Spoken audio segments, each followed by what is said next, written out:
Temurah Daf Tes.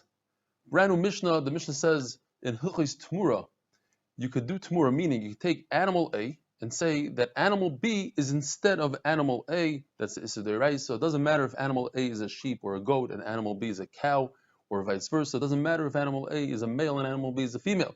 And it doesn't matter if animal A is Hegdish and has a mum, and animal B is Chulin and doesn't have a mum, or vice versa. Because the Torah says, L'yomer Rabbi Toiv.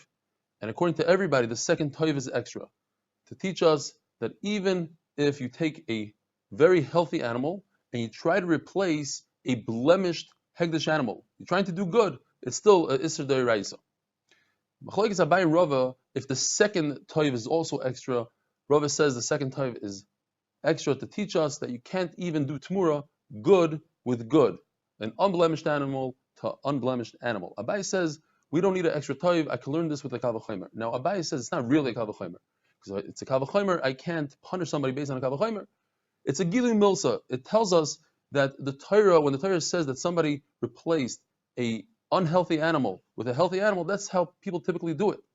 But the Torah is not saying that it's necessarily this exact way. It means anyway, even good with good is still Asr Midaraisa, and I don't need a limud for it.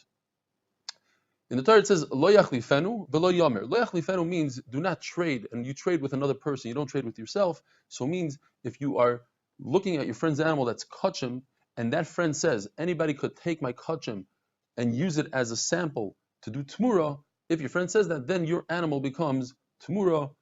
Lo yomer means even with your own animals. In other words, even if you want to make both animals kadosh, you also get malchus.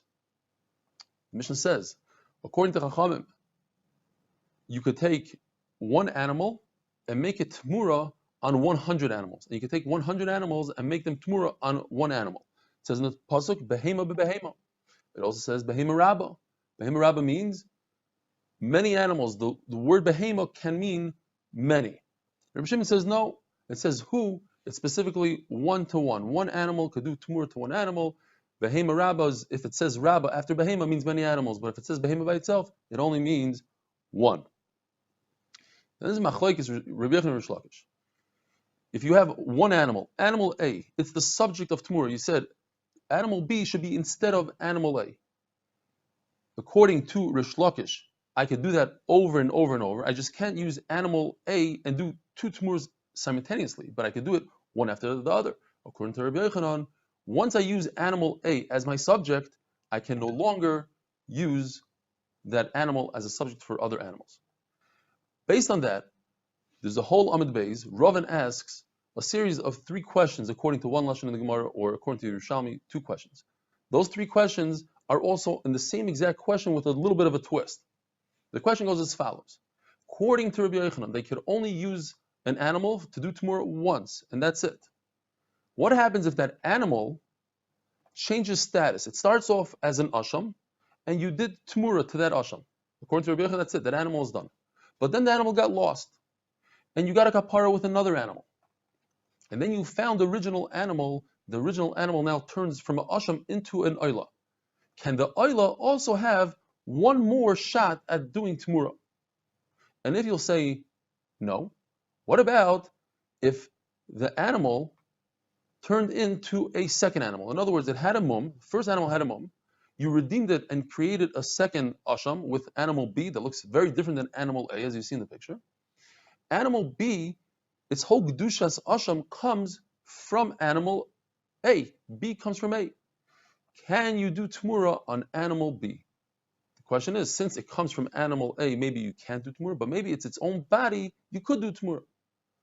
And if you'll say, no, you can't, says Rav Avin, according to the first Lashon in the Gemara, what about a case where animal B, not only is it a second animal, it's different than animal A, but it's also a different name than animal A. It's no longer an asham, it turned into an oila because it got lost. And you got a kapara with animal C, the black one, and then you found animal B, so animal B becomes an oila. Can you do Temurah to that oila, which is not even animal A, it's a different animal and a different name, Teku. According to Yerushalmi, we don't have the final question. It's only the first 2 questions.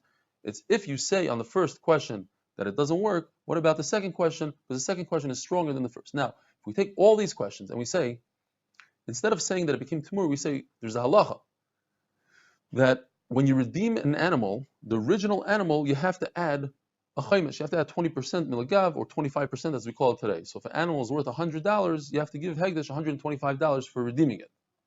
That's only on the original. But a secondary animal, such as a Temurah or a pidyon, the second animal that you pay, and you redeem the second animal, you don't have to add a chaimish.